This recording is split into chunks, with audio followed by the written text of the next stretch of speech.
muri iki kinyejana cya 21 tugiye kumara imyaka 25 dutangiye,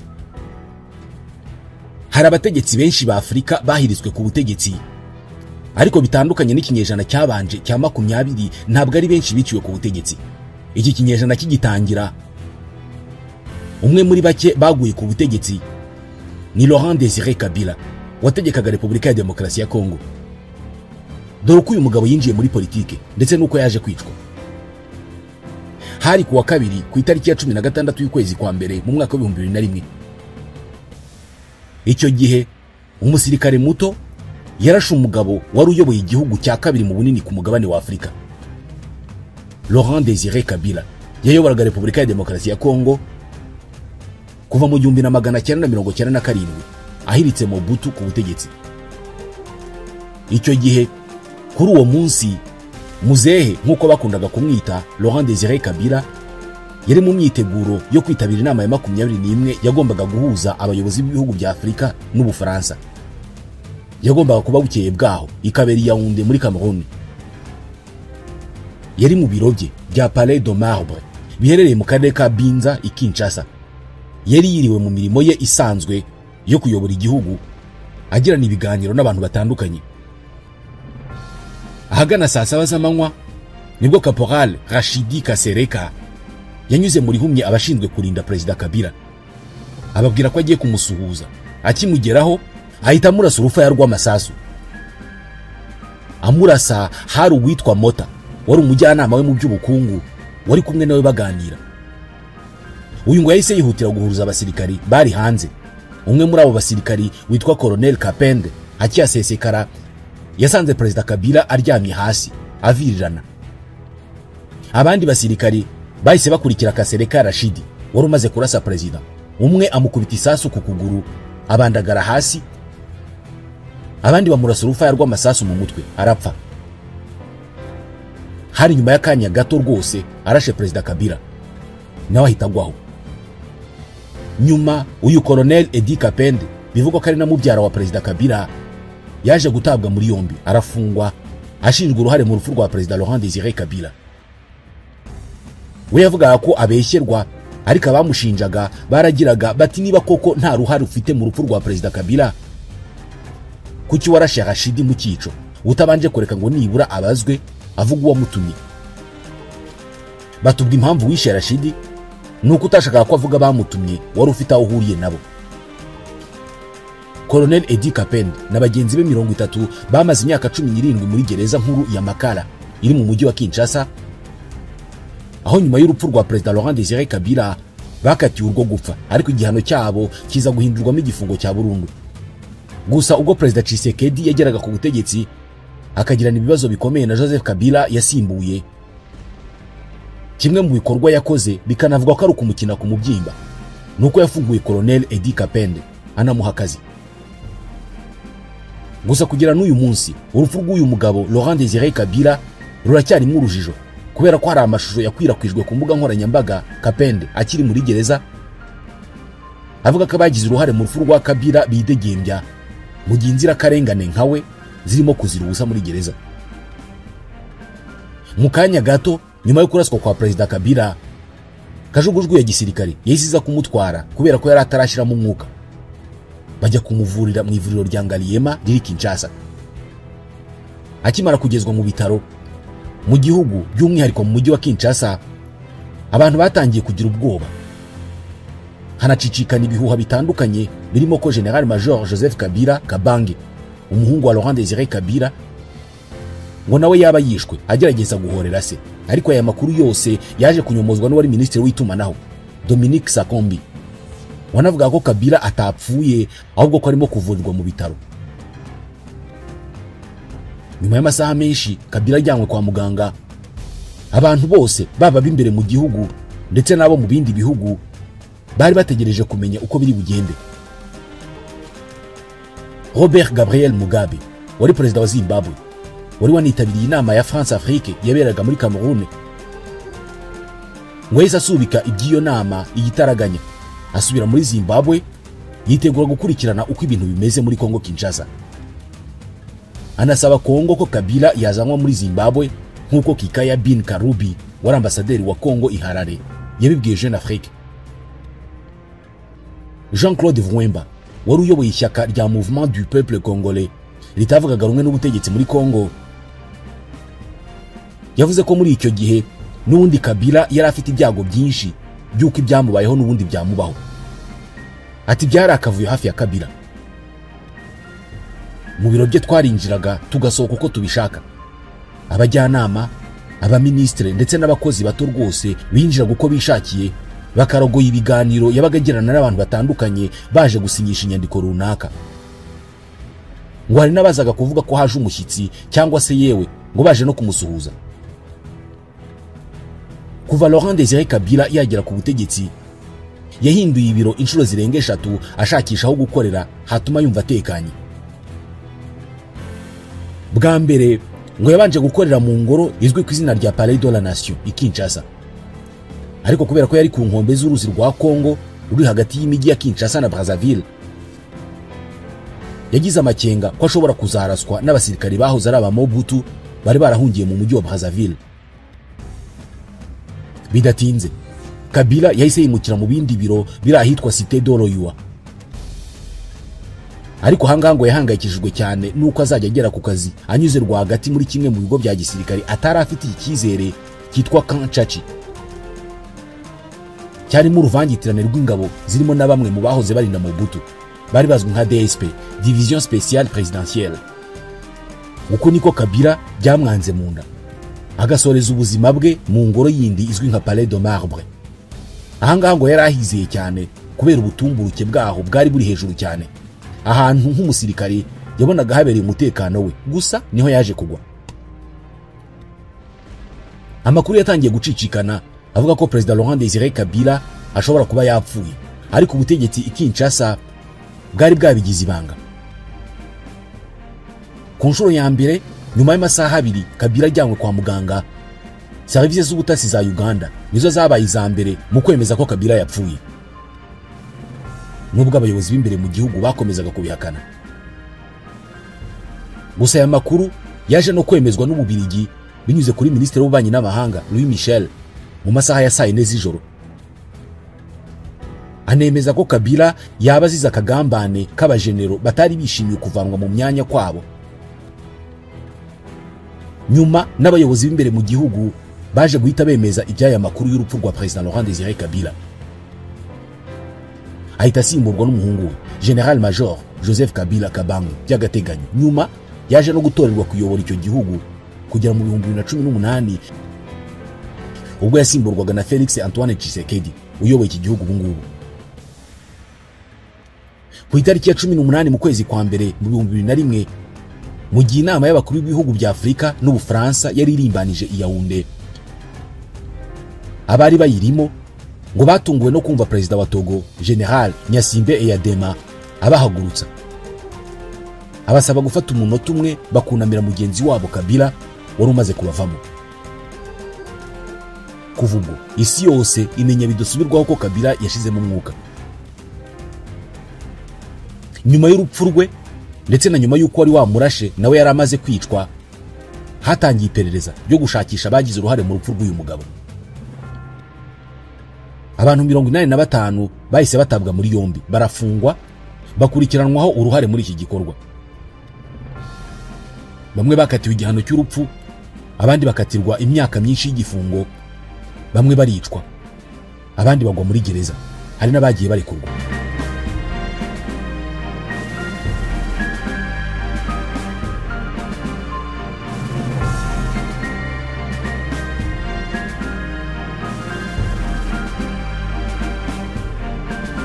Kugeza ubu ntabwo haremezwa neza bidasubirwaho ababa baragize uruhare mu icwa rya Laurent Désiré Kabila. Bamwe bagiye bashyira mu majwi abari hafi ye, barimo n'uwari umujyanama we mu by'umutekano Nono Lutura wafunzwe imyaka 17 yose, aza guhabwa imbabazi na President Tshisekedi ku itariki ya 8 mu kwa mbere mu 2021. Gusa nanone nyuma y'iraswa rya Kabila hari andi makuru yagiye acicikana avuga ko umuhungu we Joseph Kabila ndetse na nyina Sifa Mahanaya ngo batari babanye neza na Kabila kuva kera, ngo bashobora kuba baragize uruhare mu gutegura iraswa rye. ndetse hari n'abagarutse ku bandi ngo baba baramwivuganye, barimo abacuruzi b'amabuye y'agaciro, by'umwihariko ibigo by'abanyamahanga nk'abanyalibani n'abagiriki, ngo kubera ko yabangamiraga business yabo. Hari n'abashyize mu majwi u Rwanda na Uganda bari bahanganye na Kabila mu ntambara y'isi ya kabiri ya Kongo. Ariko ubutabera bwa Repubulika ya Demokarasi ya Kongo bwakoze iperereza, birangira bugaragaje abashinzwe uruhare mu rupfu rwa Laurent Désiré Kabila, ndetse baranahanwa. Mu ncamake, Laurent Désiré Kabila yabaye perezida wa gatatu wa Repubulika ya Demokarasi ya Kongo.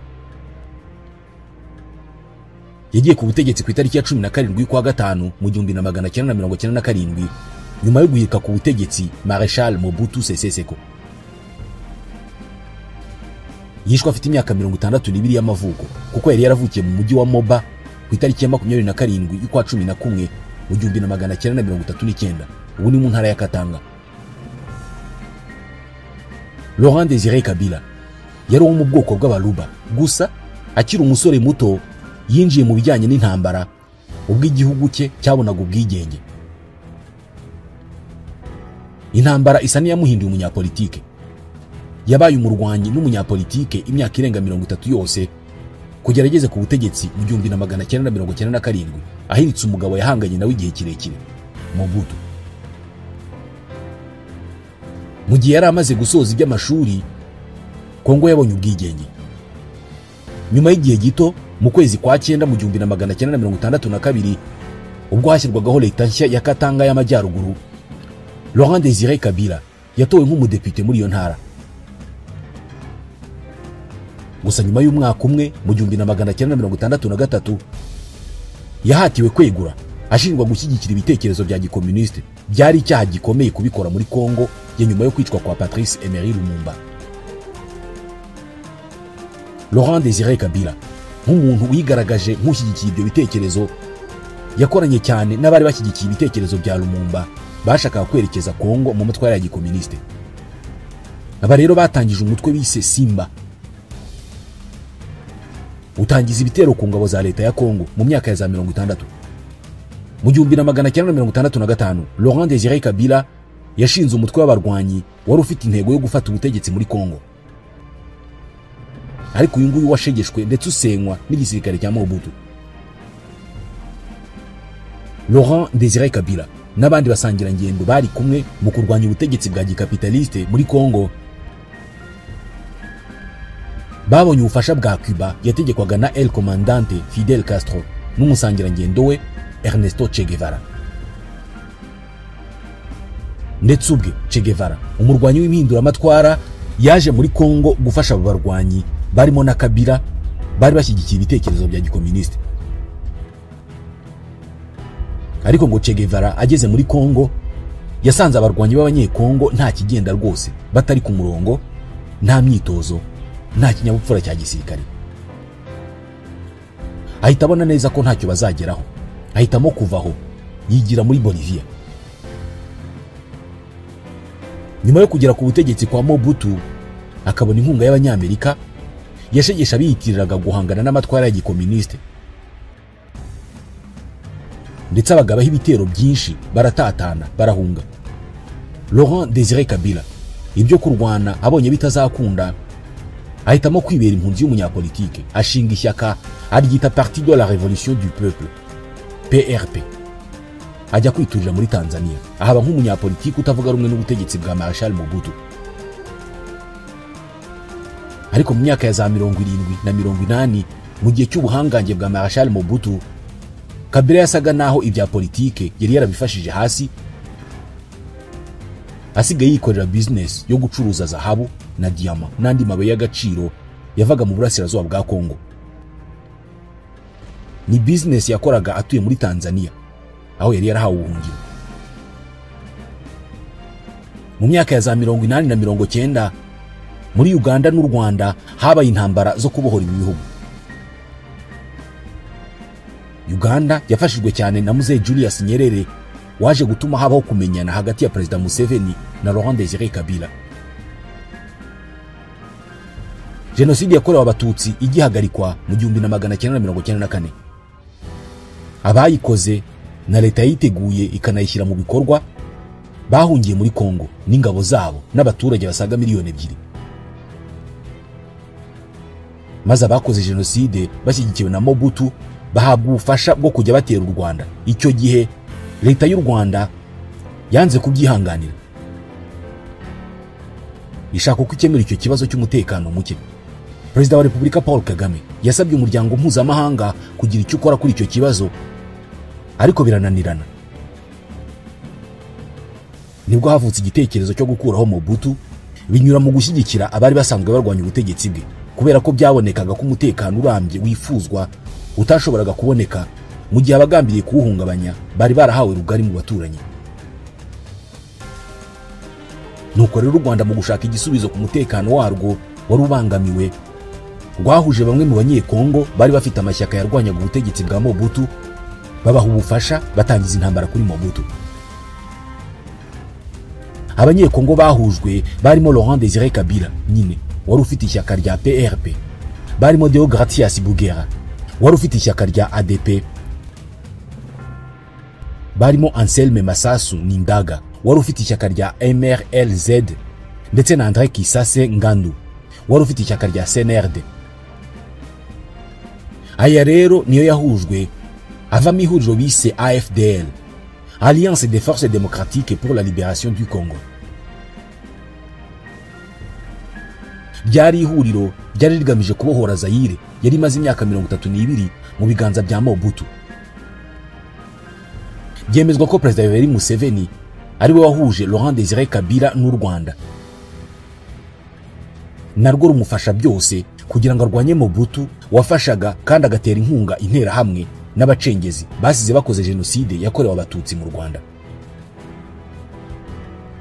AFDL u Rwanda rwayifashije byose, hatangizwa intambara ikomeye cyane, maze Marshal Mobutu wamaze imyaka myinshi ari igihangange ahura n'igisirikare cya AFDL cyafashijwe n'icy'u Rwanda na Uganda n'ibindi bihugu byari byarashegeshwe na Mobutu. Maze Mobutu igisirikare cye gicishwa bugufi imbere y'igisirikare cya AFDL cyarimo n'ingabo z'u Rwanda. Birangira mu mezi 7 gusa Laurent Désiré Kabila wari impunzi abaye perezida wa Zaire, ahita nayihindurira izina ayisubiza izina rya Repubulika ya Demokarasi ya Kongo. Marshal Mobutu byatumye ahunga yerekeza muri Maroc, aho yaguye mu kwezi kwa 9 mu 1997. Gusa nyuma yo guhirika ubutegetsi bwa Marshal Mobutu, Laurent Désiré Kabila ntabwo yitaye ku by'abanyarwanda bamufashije, kubera ko yahisemo kuba ipfundo ryo kuzamba k'umubano wa Repubulika ya Demokarasi ya Kongo n'u Rwanda, ahanini bitewe no gushyigikira abashaka kugaba ibitero ku Rwanda bari barasize bakoze jenoside yakorewe abatutsi. Hari filime mbara nkuru yitwa L'Afrique en morceaux, la tragédie des Grands Lacs, yakozwe na Hervé Chabalier, Peter Chappell na Jihan El Tahri. Yatangiye kwerekanwa mu 2004. General James Kabarebe avuga uburyo bakiri muri iyo ntambara yo kubohora Kongo, ubwo Kinshasa yafatwaga, ngo yahamagaye Kabila amubwira ko batsinze. Ati nahamagaye Kabila kuri telefone y'icyogajuru, ndamubwira nti Kinshasa twayifashe. Ati yarambajije ati ibyo uvuga nibyo? Ati byishimo byaramurenze, araseka arishima cyane. Ndamubwira nti ibintu byose biri ku murongo, ushobora kuza. Akomeza kumbaza niba ndimo kuvugisha ukuri. Ati yari mu nzu ye i Lubumbashi ari kumwe na Lieutenant Colonel Murokore. Ati kuri telefoni numvaga Murokore ataka asaba ubufasha kubera ko Kabila yari yamutuye hasi kubera ibyishimo. Ati baze Kabila na Lieutenant Colonel Murokore bari kwibarangura hasi n'ibiro bya Kabila. Ati Lieutenant Colonel Murokore yaratangiye kubura umwuka. Ati Kabila yarimo gusakuza, ati umbonye ubutegetsi, ndi perezida wa Kongo, ndi byose. Nyuma yo kugeza Kabila ku butegetsi, General James Kabarebe wari colonel icyo gihe yaje kugirwa umugaba mukuru w'ingabo za Repubulika ya Demokarasi ya Kongo, bitewe ahanini n'uruhare u Rwanda rwari rumaze kugira mu kugeza Laurent Désiré Kabila ku butegetsi ndetse n'ubunararibonye bwarwo.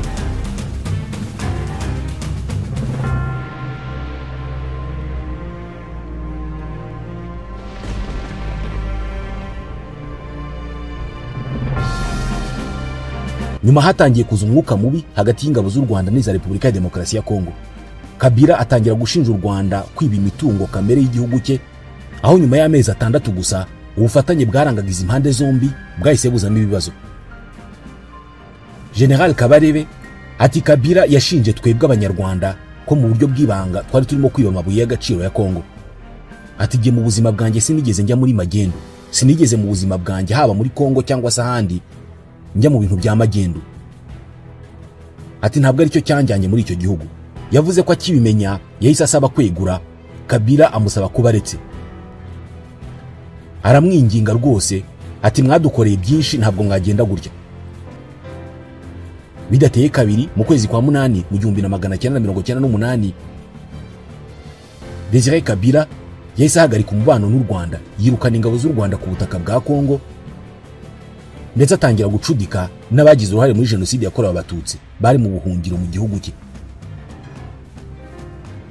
Ingabo za Exfar aha zari zarahashinze umutwe wari ugamije gutera u Rwanda wiswe ALIR, Armée pour la Libération du Rwanda, nyuma waje guhindurirwa izina witwa FDLR hari mu mwaka w'2000. Mu kwirukana ingabo z'u Rwanda n'iza Uganda mu gihugu cye mu kwezi kwa munani mu 1998 Desire Kabila yabonye ko igihugu cye gishobora gusigara nta ngabo zigaragara gifite. Ahita yerekeza amaso ku ntera hamwe na Exfar bari bagize ALIR, abifashisha mu kubaka igisirikare cy'igihugu cye shishitabona kubera ko ntako yari kubigenza. Gucudika kwa Desire Kabila n'abakoze jenoside yakorewe abatutsi bo muri ALIR mu 1998 ntabwo byaguye neza namba u Rwanda. Byasaga naho umugambi wari warahagurukije ingabo z'u Rwanda mu 1996 zijya kurwanya Mobutu wari usubiye bubisi. Ubwo rero nibwo hatangiye intambara yiswe iya Kongo ya kabiri, yabaye inkundura ikomeye cyane muri Afrika yose, ubwo Desire Kabila yaterwaga n'u Rwanda na Uganda ku bufatanye n'u Burundi, akitabaza ingabo z'ibihugu birimo Chad, Angola, Zimbabwe, Sudani na Namibia. Icyo gihe Kongo yabaye isibaniro mu gihe cy'imyaka 4, bivugwa ko ariyo ntambara yari ikaze kurenza izindi ntambara zose zabayeho kuva intambara ya kabiri y'isi yarangira kugera ubwo. Twihuse, Perezida Laurent Désiré Kabila amaze kwicwa, nyuma y'iminsi 8 yasimbuwe n'umuhungu we wari umusirikare, General Major Joseph Kabila. Icyo gihe mu ntangiriro z'umwaka wa 2001 ALIR yari imaze amezi make ihinduye izina yariswe FDLR, ariko imigambi yayo ikiri yayindi, gutera u Rwanda no kurangiza umugambi wa jenoside. Joseph Kabila nawe yahise akomeza gucudika bikomeye na FDLR yari isigaye ifite icyicaro Kinshasa, bamwe mu bayigize barahawe ibiraka byo kumurinda ndetse banamubonamo iturufu izabafasha gutera u Rwanda. General Major Paul Rwarakabije wayoboye umutwe wa FDLR akaza kwitandukanya nawo agakorera igihugu, ubu akaba ari mu kiruhuko cy'izabukuru. Yigeze kuvuga ko Perezida Joseph Kabila yajyaga bagezaho intwaro aho bari bakambitse mu mashyamba ya Walikale. Ati byageze aho rero noneho Kabila yakoze ku buryo afasha FDLR, agafata mu ngabo ze amasasu n'imbunda, agakora ku buryo abizana n'indege. Ati icyo gihe nibuka ko babimanuraga mu mitaka mu ishyamba aho twabaga turi i Masisi cyangwa Walikale. Gusa mu 2009 yasinyanye amasezerano n'u Rwanda yaje gutuma habaho ibikorwa byo kurwanya imitwe y'inyeshyamba n'iyiterabwoba. Ni ibikorwa bahuriyeho babyita Umoja Wetu ndetse na Kimya ya kabiri. Icyo gihe abasirikari b'u Rwanda barenga 5,000 binjiye ku butaka bwa Kongo, batatanya abarwanyi ba FDLR, agahenge kongera kugaruka yabigoma no mu nkengero z'umupaka i Rubavu. Icyo gihe ibyasaga n'inkambi byarasenywe, abarwanyi benshi bamburwa ibirwanisho. Umubano w'u Rwanda na Kongo wakunze gukonja cyane ku bwa Joseph Kabila, ariko kuva mu kwezi kwa mbere mu 2019 ubwo Perezida Tshisekedi yarahiriraga kuyobora icyo gihugu, wongeye kuzahuka binyuze ahanini ku bushake bukomeye bwo kurandura imitwe yitwaje intwaro. Ikibatsi cy'ingabo za Repubulika ya Demokarasi ya Kongo kimaze guhitana benshi mu barwanya u Rwanda, barimo Lieutenant General Sylvestre Mudacumura wiciwe mu gace ka Bwito mu ntara ya Kivu y'Amajyaruguru, General Musabyimana Juvenal uzwi nka Jean Michel Africa wayoboraga RUD Runana n'abandi. nibwo umubano w'u Rwanda na Repubulika ya Demokarasi ya Kongo byongeye kuzamba ubwo umutwe wa M23 wongeraga gutangiza ibitero bishya. Uyu mubano wazambye kubera ko u Rwanda rwashinje leta ya Kongo gukorana n'umutwe wa FDLR. Kongo nayo igashinja u Rwanda gutera inkunga umutwe wa M23.